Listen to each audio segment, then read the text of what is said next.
Jack wraps his arms around the wife he thought he had lost forever, yet she pulls the trigger right into his gut. Jack locks eyes with her utterly shattered, as the world slowly fades to black around him. But here is the twist: everything his wife just did was engineered to keep him alive, because she had already spotted a sniper lurking in the distance, with crosshairs locked squarely on the two of them, ready to finish them both in a single heartbeat. Moments later, a black sedan pulls up right beside them. A female assassin steps out dragging a body bag behind her, already preparing to haul Jack's corpse away. But the very second she turns her back, a massive tree swallows the sniper's line of sight completely. Just as she bends down to clean up the scene, Annie strikes back with sudden brutal force.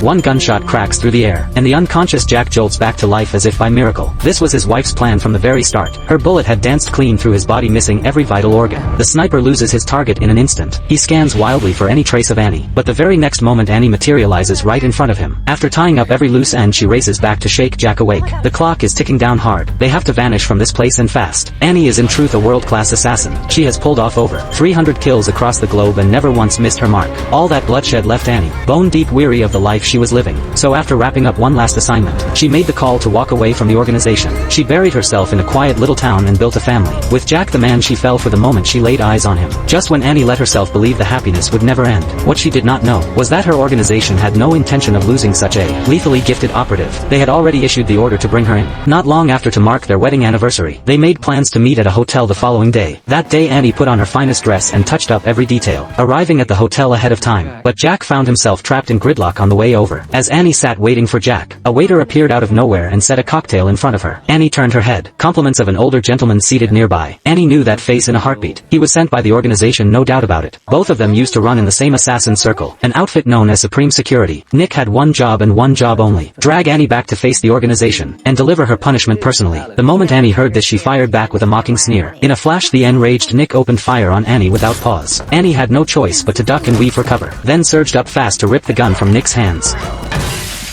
When the organization got word that Nick had gone silent, they wasted no time launching a revenge strike on Annie. They used Jack as live bait to flush Annie out into the open, but every single one of them gravely underestimated Annie's cunning and skill. She choreographed a brutal fight scene with her own husband, all to sell the lie to the sniper watching from afar, then used the landscape against him and wiped the distant sniper off the board. Well now, next she slipped away with Jack, right through the organization's death grip. In the end, Annie burned rubber out of that city with Jack by her side. The life waiting ahead of them would be quieter and far happier, and Annie swore to herself no one would ever pull her strings again. This razor-sharp thriller goes by the name Role Play.